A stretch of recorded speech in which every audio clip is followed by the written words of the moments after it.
आज हम बात करने वाले हैं एक ऐसी लड़की की जिसका कोई गॉडफादर नहीं था, कोई फिल्मी बैकग्राउंड नहीं था, लेकिन हिम्मत इतनी थी कि बड़े बड़े प्रोड्यूसर, डायरेक्टर और स्टार्स उसके नाम से असहज हो गए। नाम है कंगना रनौत। ये कहानी सिर्फ फिल्मों की नहीं है, ये कहानी है सिस्टम बनाम सवाल की, पावर बनाम आउटसाइडर की। कंगना रनौत का जन्म हिमाचल प्रदेश के एक छोटे से शहर में हुआ। एक सिंपल मिडिल क्लास परिवार, घर में सपना कुछ और था। परिवार चाहता था कि कंगना डॉक्टर बने, लेकिन कंगना का मन कहीं और था। उन्हें आजादी चाहिए थी, खुद की पहचान चाहिए थी। जब घर में उनकी बात नहीं सुनी गई, तो कंगना ने वो किया जो उस उम्र में बहुत कम लड़कियां कर पाती हैं। पहले दिल्ली पहुंची, थिएटर ज्वाइन किया, स्टेज पर काम सीखा, एक्टिंग को समझा। यहीं से शुरू हुई एक आउटसाइडर की असली लड़ाई। दिल्ली से मुंबई पहुंचना आसान था, लेकिन मुंबई में टिकना बहुत मुश्किल। ना पैसे, ना पहचान, ना सहारा, ऑडिशन, रिजेक्शन और कई बार अपमान। कंगना ने बाद में खुद कहा कि इस दौर में उन्होंने कास्टिंग काउच जैसी चीजों का भी सामना किया, लेकिन उन्होंने समझौता नहीं किया। 2006 में फिल्म गैंगस्टर आई, कंगना को पहला बड़ा ब्रेक मिला। फिल्म चली, कंगना को अवार्ड मिला, लोगों ने टैलेंट देखा, लेकिन इंडस्ट्री ने उन्हें अपनाया नहीं। उन्हें टैग कर दिया गया, ये लड़की मुश्किल है, ये ज्यादा बोलती है। यही वो लाइन थी जिससे कई एक्ट्रेसेस का करियर खत्म हो जाता है। यही समझना जरूरी है कि बॉलीवुड का सिस्टम क्या है। स्टार किड्स को लॉन्च मिलता है, गलतियां माफ होती हैं, फ्लॉप के बाद भी मौके मिलते हैं, लेकिन आउटसाइडर, एक गलती और बाहर। कंगना सवाल पूछती थी, और सवाल पूछने वाले सिस्टम को पसंद नहीं होते। 2014 में आई फिल्म क्वीन, ना कोई बड़ा हीरो, ना कोई बड़ा प्रोड्यूसर, फिल्म सुपरहिट हुई। कंगना को नेशनल अवार्ड मिला। अब पहली बार कंगना को लगा कि वो किसी की मोहताज नहीं है। यहीं से उनका तेवर बदला। करण जौहर के शो में कंगना ने वो शब्द बोल दिया जो बॉलीवुड सुनना नहीं चाहता था, बॉलीवुड नेपोटिज्म माफिया। बस यहीं से युद्ध शुरू हो गया। सोशल मीडिया, इंटरव्यू, डिबेट, सब जगह आग। कुछ लोगों ने सपोर्ट किया, लेकिन ज्यादातर इंडस्ट्री उनके खिलाफ खड़ी हो गई। नेपोटिज्म बोलने की कीमत कंगना को चुकानी पड़ी। फिल्म ऑफर कम हुए, मीटिंग बंद, इनवाइट आना बंद, पीआर मशीनरी एक्टिव हो गई। धीरे धीरे उनकी इमेज बनाई गई, मेंटली अनस्टेबल, डिफिकल्ट वुमन। फिर आया सबसे बड़ा विवाद, ईमेल, कानूनी नोटिस, मीडिया ट्रायल। एक तरफ एक सुपरस्टार, दूसरी तरफ अकेली एक्ट्रेस। यहाँ बहस ये नहीं थी कि कौन सही है कौन गलत, यहाँ मुद्दा था पावर का असंतुलन। 2020 में सुशांत सिंह राजपूत की मौत, पूरा देश सवाल पूछ रहा था, और कंगना खुलकर बोल रही थी। Drugs, lobby, mafia, favouritism, Bollywood खामोश था, कंगना नहीं। यहीं से वो पूरी इंडस्ट्री से अलग खड़ी हो गयी। ट्विटर पर तेज बयान, कुछ लोगों के लिए वो आवाज बनी, कुछ के लिए विवाद। ट्विटर अकाउंट सस्पेंड हुआ, इंडस्ट्री से दूरी और बढ़ी, लेकिन कंगना पीछे नहीं हटी। अब तक आपने देखा कि कंगना एक आउटसाइडर थी। क्वीन के बाद सक्सेस भी मिली, और फिर नेपोटिज्म पर बोलकर उन्होंने इंडस्ट्री को नाराज कर दिया। लेकिन जो विवाद उनकी जिंदगी का सबसे बड़ा टर्निंग पॉइंट बना, वो था ऋतिक रोशन विवाद। यहाँ से ये कहानी सिर्फ फिल्मों की नहीं रही, ये बन गई पावर बनाम अकेली औरत की कहानी। 2016 के आसपास एक इंटरव्यू में कंगना ने एक बयान दिया। उन्होंने कहा कि एक सिली एक्स उनकी जिंदगी में रहा है। उन्होंने नाम नहीं लिया, लेकिन मीडिया ने तुरंत ऋतिक रोशन का नाम जोड़ दिया। यहीं से आग लग गई। ऋतिक रोशन ने खुलेआम बयान दिया कि उनका कंगना से कोई रिश्ता नहीं था। उन्होंने लीगल नोटिस भेजा और कहा कि कंगना जो कह रही है वो सच नहीं है। अब ये मामला कोर्ट से ज्यादा मीडिया कोर्ट में चलने लगा।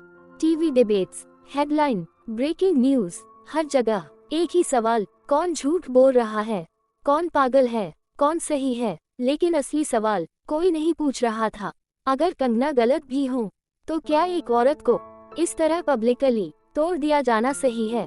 धीरे धीरे कंगना को टैग किया गया, mentally unstable, delusional, difficult woman. याद रखिए, ये वही शब्द हैं जो इंडस्ट्री अक्सर बोलने वाली औरतों के लिए इस्तेमाल करती है। यह मामला रिलेशनशिप का नहीं था, यह मामला था पावर के कंट्रोल का। एक तरफ बड़ा स्टार, मजबूत पीआर, इंडस्ट्री सपोर्ट। दूसरी तरफ एक आउटसाइडर लड़की, कोई गॉडफादर नहीं, खुलकर बोलने की आदत। यहाँ से कंगना पूरी तरह बॉलीवुड से अलग थलग पड़ गईं। फिल्में मिलनी और कम हो गईं, इनवाइट्स बंद, सपोर्ट गायब, लेकिन कंगना चुप नहीं हुई। अब आते हैं 2020 पर, एक ऐसा साल जिसने पूरी इंडस्ट्री को कटघरे में खड़ा कर दिया। 14 जून 2020, सुशांत सिंह राजपूत की मौत। पूरा देश सदमे में था, लेकिन सवाल उठने लगे, इतना टैलेंटेड एक्टर, इतना मेहनती आउटसाइडर, फिर भी अकेला क्यों? जब ज्यादातर बॉलीवुड चुप था, तब कंगना सामने आई। उन्होंने खुलकर कहा, बॉलीवुड आउटसाइडर्स को तोड़ देता है, नेपोटिज्म और लॉबी जिम्मेदार है। ये वही बातें थी जो वो सालों से कह रही थी। फर्क बस इतना था, अब पूरा देश सुन रहा था। बड़े बड़े स्टार्स अचानक चुप हो गए, कोई बयान नहीं, कोई जवाब नहीं। और कंगना, वो हर दिन नई बात सामने ला रही थी। ड्रग्स, लॉबी, फेवरेटिज्म और पावर गेम। कंगना ने साफ कहा, बॉलीवुड एक मूवी माफिया की तरह काम करता है। इस लाइन ने इंडस्ट्री को हिला दिया, क्योंकि पहली बार कोई अंदर का इंसान सिस्टम को खुलकर बेनकाब कर रहा था। कुछ लोगों ने कहा कंगना सही है, कुछ ने कहा वो मौके का फायदा उठा रही है, लेकिन सच ये था, कंगना अकेली नहीं डरी। कंगना के ट्वीट्स तेज, सीधे और बिना डर के होते थे।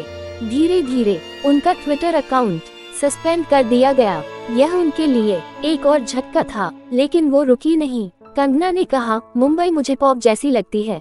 इस बयान के बाद विवाद और बढ़ गया। ऑफिस पर कार्रवाई हुई, राजनीति भी बीच में आ गई। अब कंगना सिर्फ बॉलीवुड के खिलाफ नहीं थी, अब वो सिस्टम के सामने खड़ी थी।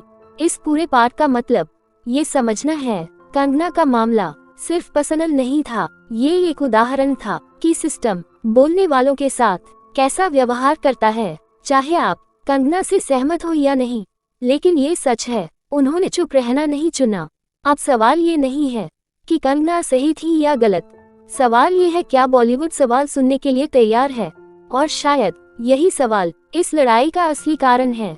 कंगना रनौत बॉलीवुड से लगभग कट चुकी थी, फिल्में कम, सपोर्ट न के बराबर और विवाद हर तरफ। लेकिन यहीं से कहानी ने एक नया मोड़ लिया, राजनीति का मोड़। 2020 के बाद कंगना के बयान सिर्फ फिल्मों तक सीमित नहीं रहे, अब वो देश, नेतृत्व, नेशनलिज्म और विचारधारा पर खुलकर बोलने लगी। कुछ लोगों ने कहा कंगना सच बोल रही है, कुछ ने कहा वो राजनीति का हिस्सा बन चुकी है। लेकिन एक बात साफ थी, कंगना अब न्यूट्रल नहीं थी। यह समझना जरूरी है कि बॉलीवुड और राजनीति हमेशा से जुड़े रहे हैं, लेकिन फर्क ये था, पहले सितारे चुप रहते थे, कंगना खुलकर बोल रही थी। और जो खुलकर बोलता है उसे दोनों तरफ से विरोध झेलना पड़ता है। राजनीतिक बयान देने के बाद कंगना को एक नया सपोर्ट बेस मिला। सोशल मीडिया पर कई लोग उन्हें निडर आवाज, सिस्टम से लड़ने वाली औरत कहने लगे। लेकिन दूसरी तरफ ट्रोलिंग और बड़ी, इंडस्ट्री और दूर हुई, मीडिया का रवैया और सख्त हुआ। अब कंगना दो दुनिया के बीच फंसी थी, बॉलीवुड और राजनीति। जब ट्विटर अकाउंट सस्पेंड हुआ तो बहुत लोगों ने सोचा अब कंगना चुप हो जाएंगी, लेकिन ऐसा नहीं हुआ। उन्होंने दूसरे प्लेटफॉर्म्स पर अपनी बात रखी।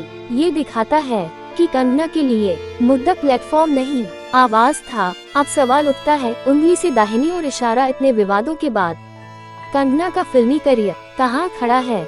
सच ये है, फिल्में अब भी आती हैं, लेकिन पहले जैसी नहीं। बॉक्स ऑफिस रिजल्ट मिले जुले रहे, कुछ फिल्में चली, कुछ नहीं चली, लेकिन कंगना ने एक नई भूमिका चुनी, एक्टर, डायरेक्टर, प्रोड्यूसर। यानी अब वो सिर्फ सिस्टम का हिस्सा नहीं, वो खुद सिस्टम बनाने की कोशिश में है। बहुत लोग कहते हैं कंगना आज अकेली है, लेकिन अकेलापन हमेशा हार नहीं होता। कभी कभी अकेले रहना खुद की आवाज बचाने का तरीका होता है। कंगना ने ये रास्ता खुद चुना। अब सबसे बड़ा सवाल, क्या कंगना हर बात में सही है? शायद नहीं। क्या उनके कुछ बयान ज्यादा आक्रामक थे? हाँ, हो सकते हैं। लेकिन क्या उन्होंने कुछ कड़वे सच बोले? इसे भी नकारा नहीं जा सकता। यही वजह है कि कंगना पर बहस आज भी खत्म नहीं होती। इस पूरी कहानी से अगर बॉलीवुड ने कुछ सीखा हो तो वो ये है, आउटसाइडर्स अब चुप नहीं रहते। सोशल मीडिया ने ताकत दी है, सवाल पूछे जा सकते हैं। और अगर कुछ नहीं सीखा तो शायद भविष्य में और कंगना पैदा होंगी।